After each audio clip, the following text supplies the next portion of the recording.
How Joel is on track to make over $1 million this year, wholesaling only fire damage properties with the power of SEO. What is up, guys? Zach in here. And in today's podcast, we have Joel here where he's going to share exactly how he is on track to make over $1 million. This is not some like big fluff piece. He showed the HUDs. He shows the proof. He even showed the bank accounts. And he is proving exactly how he is going to make over $1 million, hopefully on track. He's made a lot of money so far, and how exactly you can do the same exact thing. So I'm excited. I want to know all about this. So first and foremost, how did you get started in wholesaling real estate? Well, thank you. It's a pleasure to even be here. I'm shocked. I'm sweating right now, but hopefully I can help some people. So the way I got into real estate was I'm coming from like a failed business. I have a marketing background, and I was doing really well with SEO there. The business was thriving, but I had no idea how to build a team.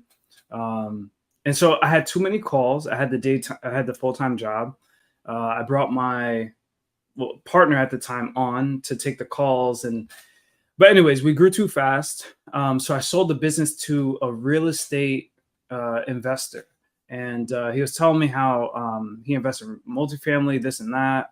And he was just crushing it. He had all these 7-figure businesses. And I was like, real estate. So when I had that agency, I got charged back. So someone took my monies. I couldn't deliver the leads. And I was looking for a business where the money came one way. And I heard of real estate. I saw all these 16-year-olds. I saw you on YouTube. I was like, what? 100K before graduating high school. So I was like, okay. If he could do it. I mean, I sucked in high school, all that. I don't learn that way. It's really hard for me, but real estate always interested me. So I was like, if he could do it, let me put in the time and let's see what I can do. So that's how I got into it about 2 years ago. So that was how many years ago? That was 2 years ago. It was 2 years. Crazy. All right. So let's talk about your first year. Actually, heck, let's talk about your first wholesaling deal. So okay. You're learning on YouTube. Obviously, you don't know everything, right? So like, what are you doing? Like, how did you get that first deal? Yeah, that's a good question. So since I come from a marketing background, I'm like, okay, how do I generate some inbound leads? So I did my research. I took about 3 months of just grinding through the first couple of pages of Google, seeing what they're doing, looking at some success stories on Carrot. I don't use Carrot. I'm not an affiliate, so I'm not vouching for them, but they produce a lot of SEO content on this real estate investing space. So after studying all these other websites, success stories, I was like, okay, I can do this. I can build this. Did all the keyword research. I put everything together. It took about 4 months before I generated my first lead. I used the funds from the failed business. I sold it. It's probably worth $250,000, but I sold it for $20K because I just wanted to get out of it. With all the chargebacks and angry clients. So anyways, I used those funds. It took about 4 months, but I knew what I was doing. And I knew eventually the first leads will trickle in. And the very first lead was fire damage. And it was a little weird. So the way I didn't take any course, but the way I looked at it is if I generate a lead, I could fail forward. I'll learn from there. I'll take the call based off of what I'm saying on YouTube. And I saw a lot of your content on how to talk to sellers. So I literally used the script verbatim. I was like, oh, this is crazy. It's working. Like, it's working. This is crazy. So that's how I generated the first lead. And that first lead turned into a deal. It was fire damage. I had no clue what I was doing. But I did lock it up, sent it to a title company. A lot of failure there. Had no clue what I was doing. But I told the seller, I was honest with her. I was like, this is my first go around. Please bear with me. I promise I'll get this done. So that happened. And then I had to extend the contract, and the city enforcement was cracking down on the property because of the fire. So I was under pressure. I tried to JV with someone. She probably put in about a day's worth of work and disappeared for 2 weeks. So I thought she was going to bring a buyer in 2 weeks, but she didn't. So then I put in the sweat equity, marketplace post, Facebook post, and I just failed forward. And I found a construction company owner who was eyeing this property, and he saw the treasure. Everyone else saw trash. He saw treasure, and that's how I got the first deal. Okay, so where's this property located? Indiana, Indiana, and you don't live in Indiana, right? Connecticut. No, so I mean you're outside of that area. So you got locked up for how much? It was locked up for about 20K. 20K, and then what was it sold to that construction guy? It was so we had to renegotiate the price. I made $0 on that deal. Ooh. And the reason why was because there were back taxes. It just needed to be torn down completely. Yeah. But I was willing to make $0 because I was like, I'm gonna help this lady. I told her I will help her. So I helped her, and I was super excited when I saw the HUD, and when the title company said, you know, the whole, you know, they're recording all the documents and everything like that. And I was like, whoa, she trusted me. She came to my site. I had no clue what I was doing. I told her I had no clue what I was doing, and she trusted me, and I got it done. Wow. I wasn't sold on fire damage. I was like, I'll never do a fire damage deal again. If it means making no money, I'm not doing it, you know? So I took on a few other regular wholesale deals, still had no clue what I was doing. I finally got a course. The course didn't add too much value. I just kept watching free content on YouTube, and that's where I really learned most of your stuff on how to talk to sellers, how to analyze the deal. And then finally, you know, I did another deal, but I had to cancel that contract. And that was a regular wholesale because I didn't understand subject to. Now you're producing all the content on it. Now I get it. So it's kind of like beating my head, you know, with a hammer. Like, I wish I knew this then. But my third deal was fire damage. And this time I was like, okay, let me go watch your content again and take it like step by step. And I got the numbers right this time. And this property was in Alabama. And that's where I made my first money in real estate. And this was about 7 months into it. Wow.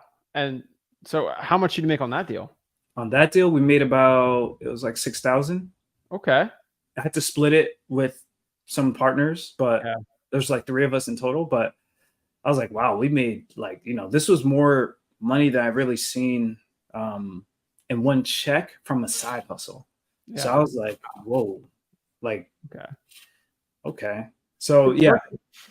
So you make that much, which is probably insane, just getting some money for it, kind of like the Indianapolis in that Indiana deal. But now you kind of got some proof of concept here. How much on the SEO did you spend, like money wise, to produce those 2 deals? You really want to know? Yeah. A lot. So I sold that distressed business before I got into wholesaling for about 20 grand. Mm-hmm. And my wife was like, oh, you worked so hard to build that business. You should at least take like half for yourself. I was like, no. I was like, I see these 16-year-old kids, 17. They're not even 18. They're doing deals. This makes no sense. If they can do it, I'm betting everything. I will not sleep until I get a deal. And that's pretty much what I did. So it took to make money, it took about 7 months, but I knew it would work because I know what I'm doing. I'm not paying someone else to do the SEO. I'm personally doing it. So a lot of sleepless nights, working till 4 a.m., just grinding out for months. So it took 7 months. A lot of sleepless nights. I spent about 20 grand, and then I made that 6K. Had to split it, but I reinvested everything back into SEO, and the engine kind of picked up from there. And so for the SEO, where did that 20 grand go? Was it hosting, paying people? Like, where's that $20,000 spent inside of SEO? Yeah, so that was spent between content and backlinks. Backlinks are just mentions on other websites that refer back to your site, and you have to pay for that. Correct. Okay. And you have to pay. I'm not the SEO expert. Yeah. FYI. So you're paying for that, and then you're paying, I'm guessing, a third-party agency to kind of promote it with the backlinks. Not more so a third-party agency, but another website. I would go directly to the website. Okay, what website? So many websites, many. So I'll give an example, like your local news publication. Those are one of the best websites to get a link from, but they're very hard. You have to chase them down, email, call. And most of the time, they won't want to sell you a link because they know it's against Google's guidelines. But if you form a relationship and you have something valuable to add to their community, yeah, they'll write an article, they'll refer back to your site, and that, that's how you get it. Got it. Okay. And was this stall from like and I'm not promoting Carrot or anything, but like from their SEO content? Is that the stuff they were teaching, or is this just from your previous business, you knew? Yeah. So before the previous business, I studied how to generate inbound leads, and SEO just made sense to me because I'm coming from like an engineering background. Yeah. So all that data analytics, all that stuff is really interesting to me. And just with that mindset, I could build any business, but I just built a lead generation business through SEO. So I had the experience there. Wow. But Carrot does put out some content. It is pretty vague. So if you were to go and try to base off of that, you might end up spinning your wheels or just losing money. But if you are willing to put in the work, buy a course, study it, you can make anything happen. Of course. And so you got deal number 1 done. Yep. Earned a lot of money still. What's going on there? Because I kind of see, the writing on the wall. You're doing a lot better. So what happened after that first deal? After the first deal, I realized I like re-looked at the whole business. I was like, okay, I generated some just regular off-market leads, whether it be probate. I did generate a lot of probate, tired landlords, whatever you want, name it. And those deals are just harder to lock up at the right price. It was harder for the sellers to give me a deal. So I was like, I don't want to chase or force sellers to sell. I know people do, have good sales tactics and stuff like that, but it just doesn't sit well with me. And I need to make money because I put 20 grand into it. And I told my wife, like, I'm betting on this, we're going to get it back. So what's going on through my mind is like, okay, fire damage, like it was easier to talk to these sellers because I'm super empathetic. I really do care. I want to help them. So after that deal, I was like, okay, let me see if I get another fire damage deal and I can lock it up at the right price and help the seller. Mm-hmm. This is going to be the way I'm going to go and just focus like niche down to make this all work. Yeah. So I did. I got another deal a month later. And I helped that seller, even though I was like, so much going on, so many lessons learned from code enforcement to flood zones. So it wasn't simple, but I was willing to learn, right? Because if 16-year-olds could do it, 17-year-olds could do it, if you could do it before leaving high school, there's no excuse. There's no excuse. I love it, man, because, you found your riches in the niches with the fire damage properties. I was kind of like that with probates. And the reason why they work is, first of all, there's tons of motivation. Yeah. No one's going to live in a fire damage. I mean, some, but like, I get it, right? Yeah. Kind of the way that Rick did it was like, he's like, we're going to do probates. Oh, there's court. It's stressful. It's annoying. I'm going to what do they call them? Grave robbers, right? And I don't want to deal with it. They do the same thing with fire damage properties. Heck, they do the same thing with other type, like the arrest records. Oh, I don't want to deal with felons. Right. Yeah, it's not sexy, but they're wholesaling deals, right? And the cool part is the average guru trained guy doesn't want to deal with it because they feel like there's some crazy like Wall Street professional. And it's just like they're wholesaling deals. And you're doing virtually. It's like you're not going seeing the house, right? Right. And I mean, as somebody that's done a lot of fire damage properties that physically had gone there and thrown up plenty of times. Melting plastics and like right. Virtual, it's easy. It's not easy, but like. So my question is, you're getting deals and these are fire damage. Is this part of your SEO? Like sell my fire damaged house? Like what? Is that how you're getting them? Yeah. So Google released some data that about 10% of searches every single day are new. So sellers will search like who buys fire damage houses. They'll search, can I sell a fire damage house? And they'll see me show up somewhere on the first page. Yeah. So right now I'm also running PPC. So I'm going to be at the top. I'm going to be at the top regardless. So I'm going to be at the top, at the middle. My job is to pretty much consume as much of the first page and give valuable information. A lot of sites will give, general or broad just to throw up the content, but I'm looking to offer them an exit. Hey, you can sell your house for cash and I may be interested. Let's get on a call. So I look at the website as a salesperson. That's my salesperson 24/7. You know, my job is to fuel it, get that traffic, and hopefully some people will convert. Yeah, man, it's getting deals. And so, year one, kind of like 7 months in, you're doing well. Year two, I know it was like about $250,000 I saw in the HUDs, Yep. roughly. Yep. And so, and then, year three, doing well. So like, I'm kind of looking. No, hold on. It's the end of year one was about a quarter. Year two hasn't. Yeah, technically. Yeah, you're looking at, it took 7 months to get that first deal, but roughly the way you're looking at, right? Yeah. The one thing I want everyone to understand, it's not like, you're not an overnight success. It took you 7 months basically to just to turn some profit. It really wasn't a profit if you really look at it. Right. I was still negative. Yeah. I mean, not anymore, but you were. And then let's talk about that second year-ish, that $250,000 year. At that point, what's percentage of fire damage houses are not fire damage? I know you're doing some other stuff around there in the wholesaling. Like, what was kind of that year looking like for you? Okay, so that year is looking like. So, I'm generating leads, not just fire damage, other types of leads too, whatever distress it may be. I just find a big marketing agency to buy those leads, and I want to focus on fire damage because of my circumstance. I have 3 kids, 3 hours away from my job. So my daily commute is 5 to 6 hours getting to Manhattan. And I just need something to work with my current lifestyle. So I focus on fire damage. I'm not generating too many leads. Like, there's not too many people that know they can sell. And there's also not too many people that want to sell. They have insurance, so they want to rebuild. They're emotionally tied to the house, but there's those that have insurance and are traumatized by the fire, and they just want to get rid of it. So they go online and search. So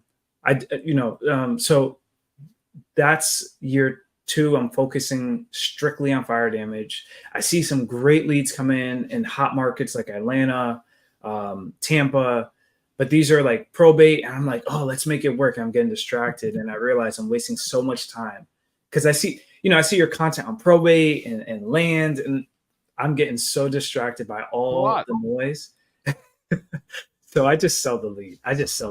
And I just have devoted my attention to focus on fire damage and just perfect that.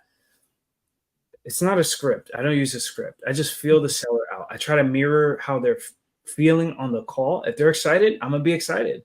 If they're sad, I'll try to be I'll be sad with them, but I'll make sure I let them know I'm here to help. So if it's not a good fit, that's fine. I'll give you all the information you need to, go a different route.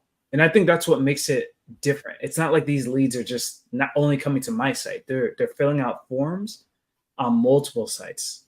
So, so it's a balance there. I get it. So, the one thing about fire damage properties, I think people should understand is, why do I get all this content? Because most people are in like Dallas, right?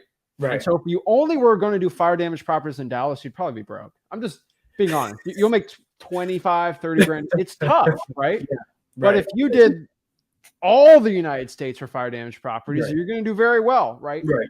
And so like if you did every single list on every single market in the entire United States, it'd be too much. Yeah. But like, it's such a small list that you can get everywhere, right? And it's fun to use SEO, right? Because I feel like, in my personal opinion, if you're locally, just go. If you could figure out your fire department, right, go do well. I got 2 buddies right now, high school wrestling team that work for the fire department, and so like, you're lucky. I get some lucky stuff, but like, like so you could even get an advantage on you by just getting that list. Now, it's not going to be as good as the SEO and stuff, but like when you're doing it on a large scale, you can't go to every fire department in the United States and call them every month. You can't. So what you're doing is amazing. I see it on a large scale, right? Yeah. It's hard to do such a niche list on a hard scale. So I feel like that's why it's going well for you. On this, you're doing the acquisitions, you're doing the dispositions on this. I mean, my question is, like, for 250 grand for that year, how are you selling these deals? So I brought on one of my best friends. I brought him on to do the disposition.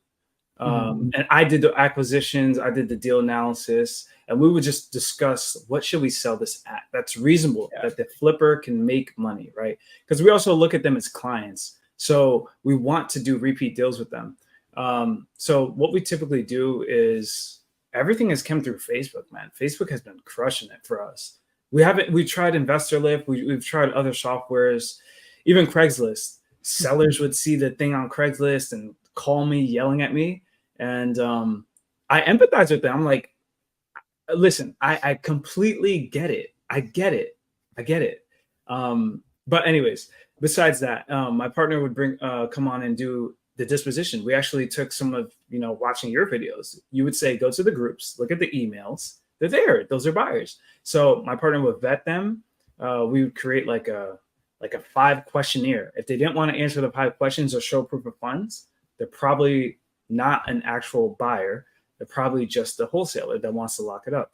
And that's fine. But, we need to move fast. So we typically don't go with wholesalers unless they have a buyer ready. Yeah. Anyways, yeah, that's how we do the disposition. I would do acquisitions and yeah, so he's still with me today. Okay. And so let's kind of switch back to acquisitions, right? Because now you're doing very well this year, $1 million plus. We're looking at this for people that are dealing with fire damage properties. There's I know how to do it, but like it's in my head. Like I kind of want to get your perspective. A lot of these sellers, there's a lot of curveballs, right? Like they'll come and be like, I can't sell to you, or I don't know, I have an insurance check, or I don't have an insurance check. So like you get a fire damage property lead coming in. What's kind of your process? What are questions you're asking? What are you looking for? What's a really bad red flag? What's a green flag? Mm-hmm. What's kind of your process when you get that lead? Okay, so I'll start with the good. So my website is my sales guy. Yeah. The seller deals with the website first. So if I present the information in a way that makes complete sense to them, they understand, hey, there's a lot of damage. There's a lot of work that's going to need to go into bringing it back to whatever it was before. But now we have to bring it to 2023 standards. That means it's going to cost more with inflation, everything. They come in like with the set expectations. So they're still filling out the form and they understand that we have to make money in this process. So we ask a lot of questions, mostly condition. We want pictures. We want to see how is it right now. If there's a hole in the roof, has it been, have you left this property for over a month with the hole in the roof, right? Because now there's water damage, mold damage, that smokes. We have to look at everything. So it's kind of a long conversation, but we let them know at the end, we'll work with you, whether you had insurance or not. If you had insurance, we could step in, we could talk to the insurance company so we know where to send that check, your mortgage payoff, all that stuff. So we step in and do a lot of work. It's probably, I would say it's more work than a traditional wholesale, because if there is an insurance check, you got to make sure that check is paid off to the lender, right? So they have to endorse it. It's such a process. And then the title company has to be looped in on this because they're going to request a payoff from the mortgage company. But pretty much we just go over the condition. What's their goal with the property? Are they on the fence, or are they ready to sell it? Because if they're on the fence, I always tell now my acquisition guy, just tell them keep it. And so they'll see that it's a lot of work. They come back months later, like, okay, I'm ready. Because we don't want to chase. I know, some people do that and that's fine, but I want to build a lifestyle business that makes me like happy. You know what I mean? So the acquisitions, I don't use a script. We just ask questions on condition, this and that. And then we just talk, we build rapport. Yeah. We build a lot of rapport. What do you do, full time? Like, what's your career? And they love that. They love to talk about themselves. They feel great. People love talking about themselves. Yeah. Yeah. So that's how we know we've kind of pre-won a contract. If we built that rapport where they're like, I like you at the end of that initial call. And we do get that a lot because we just really care. We're not going to chase the deal, make them sell. If you want to keep it, keep it. We had a fire damaged lake house property come through the pipeline yesterday. Beautiful house in Indiana. And there's only a finite amount of lake houses. So I really wanted it. And the lady at the end of the conversation, she said, the more I talk to you, the more I think I should keep this house. And I'm like, I told her, honestly, if I were you, I would not sell that house. Keep it. Go through the work. It'll be worth a ton in 5 years. And she was shocked. She was shocked. She was like, I'll come back to you if I change my mind. But I that makes me happy if, so I really do care to try to help them be, besides just the fire damage, everything else going on around them. We try to walk them through that. So it is a lot of work, but that's the acquisitions process with fire damage. That's smart. The difference, what I find from a lot of fire damage properties, is most people think they're burnt to a crisp, and they're really not. Most of it's partial, right? I see a lot of kitchen and then bathroom, because microwaves, ovens, and then kind of hair dryers are most of them, right? And so it's kind of mostly contained to those areas. Now there's some bad ones, but like mostly that. And so like they're very salvageable, right? And so usually they get some insurance checks. Some they don't get them either. Right. And I feel like one of the biggest problems our team has sometimes is when somebody like has like a crappier house and the thing's like half burnt and they don't have insurance and they want to sob to me. Yeah. And I'm like, I hate that. I won 100. I won 100 grand for it, but it's only worth 50. It's like, like those are the tough ones, And I feel like people got to understand that. It's like, I know you need 100 for your family, right? But you didn't insure it, right? So like, what are we gonna do, right? And so, do you have a lot of those? And like, how do you get someone off the edge? Because those sellers usually they take years to get off of La La Land. Yeah, that's interesting you asked, because we do get a lot of those. And so now we've refined the process where if it's below 250K ARV, we don't entertain that.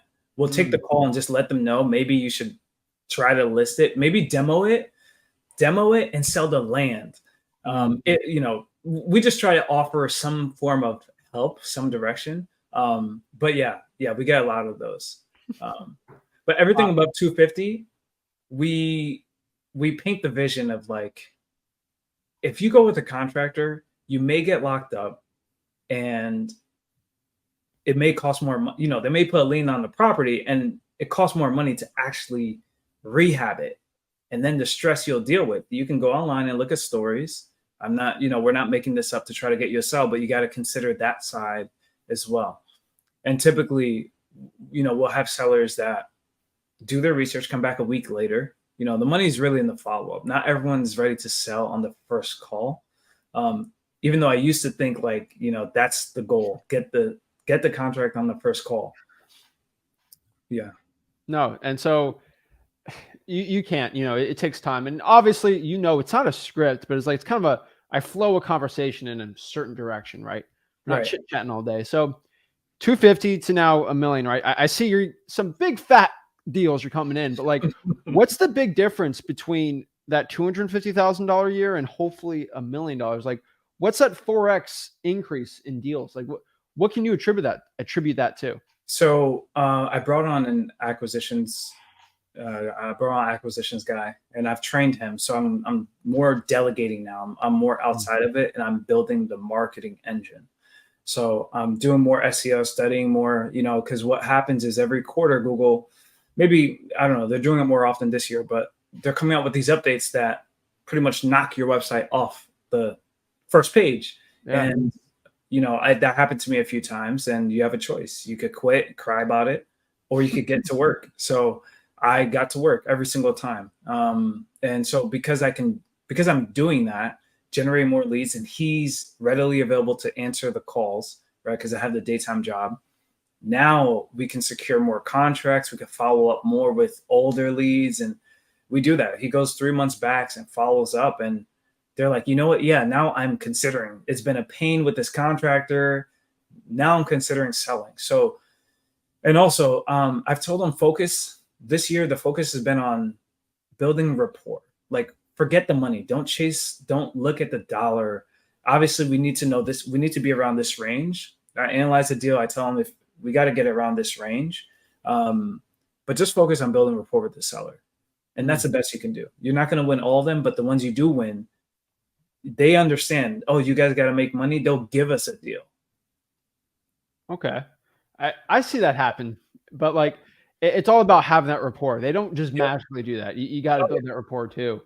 And so I've seen on the HUDs, you got some pretty nice deals. I mean, you got a couple, 6-figure deals coming. Can you tell me about those deals? Because as somebody that loves doing those 6-figure deals, They're hard to come by still, and still we do them, but like it's not like Yeah.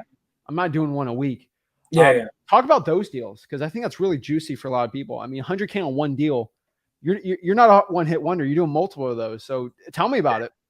Yeah. So I don't know what much to say. I Are think they high ARV? Like what are the characteristics of those deals? yeah. Okay. So the recent one that closed this month, ARV was around 320, but So low for 100K assignment. I know, but the fire was only in the garage. It was very small. It was contained. There was smoke damage throughout the house, but the garage was maybe a fifth of the house. Mhm. And this seller had insurance, and he was just ready to move on because their insurance was paying for their wherever they were staying for the rental, this and that, and he was just reasonable. And I always tell my acquisitions guy that, like, if we can find the reasonable sellers, that's how we win. If someone's stuck on a high price, we can't make money, we don't chase them, So honestly, I don't know what to say. I think God's just blessed us with these like sellers and the level of rapport and care to make it a win-win both ways. One thing I wrote down here, I saw a fat wire hit you on a deal. September 13th. Was that the one you were talking about? Yeah, that was the one I was talking about. That was, can I say the amount? Oh yeah. Go ahead. I don't say the exact, but it was 135,000, a little more than that. Yeah. I saw that. I'm like, I got to talk to this guy. There's a bigger one coming. I'm like, is that an assignment? Did he just flip a house? Like, so insane. Right. So we'll talk through that one. So the seller had neighbors that were just in the business. So I was too nervous because I knew we got a deal. Yeah. Because so here's the thing. When you niche down, you start to become an expert in your space. Yep. And you can you already know. So because I knew we got a deal, and the neighbor has a ring that's literally watching the property. So she told me, because I went there in person because I knew it was a big deal. I was like, you know what, let me go travel with my family. Let's see this thing in person. She told me, she said, I saw everyone you sent to the house. She was updating the seller, like who's at the house, asking questions. I was like, oh my gosh. I said, okay, we're gonna need to take out hard money on this and then sell it. So I took out hard money on it, and we sold it a week later. We did do some. I wanted the flipper to be set up better, so that debris that was in there, paid like $3,000 to get it cleaned out. Smart. We got some bids for $10,000. I was like, this is what Zach does. I was really inspired by your wholesales and the way you guys talk about it. I'm just like, a wholesale is a light flip. Like, now I'm a legit buyer. Like, I get the game. I get the game now. So I don't want to fix and flip.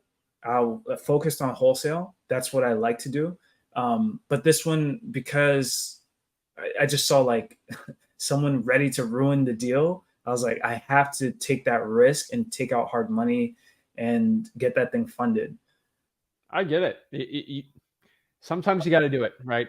I totally get it. And so it's leading to more and more profits, more and more deals. You're doing better and better and better. Is the website generating more leads? Like, or is it just like you just having a better system? Like, like the big jump this year.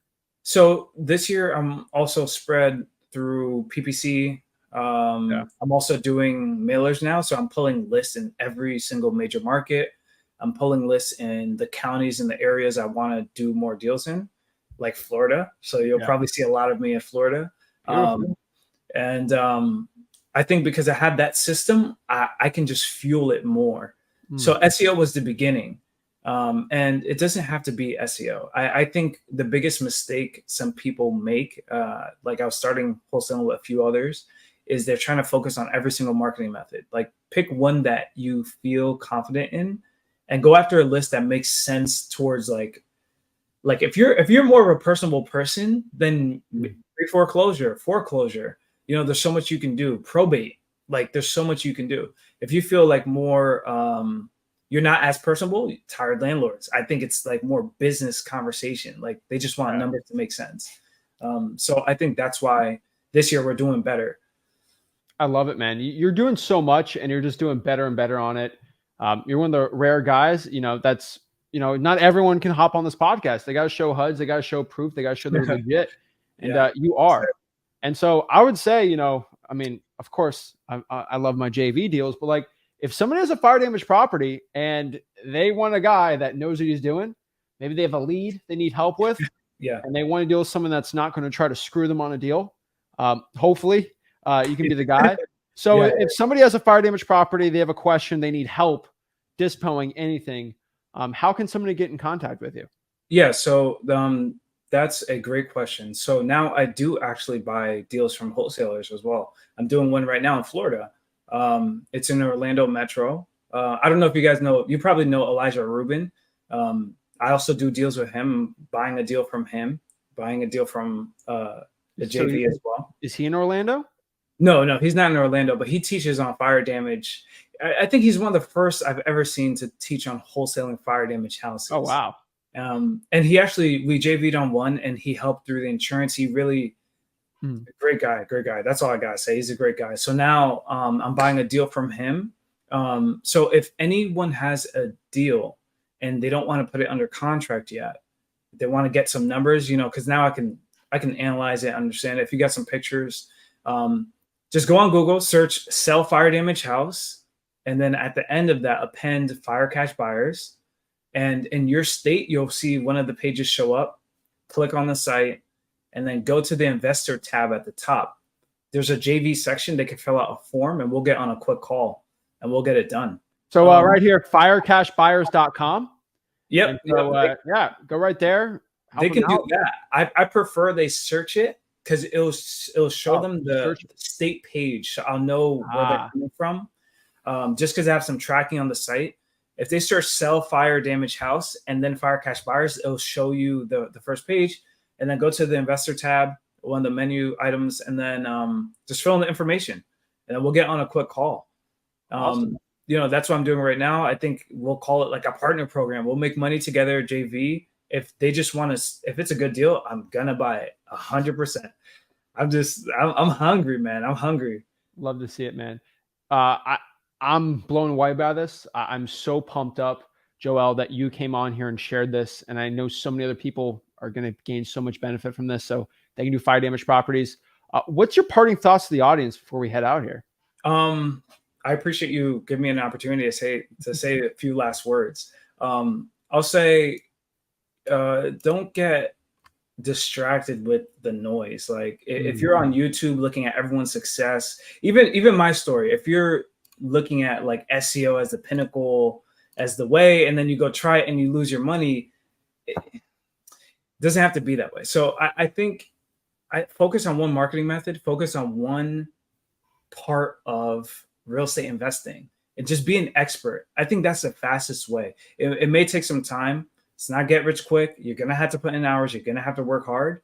But I promise you, just like, I don't know, pray about it. I many nights I'm praying like, God, please bring me a buyer for this deal. I don't want to cancel this contract because there's a bad reputation of wholesalers. So, that's what I think. That's the best thing. I think that's the best thing the audience can do. Focus on one channel. Pray about it. Pick niche down. Get to work. It's not easy. I got 3 kids. I got a wife. I got a 6-hour commute, and I'm still doing it. So, I mean, I'm no one special. I'll tell you that. I graduated high school with a 1.6 GPA.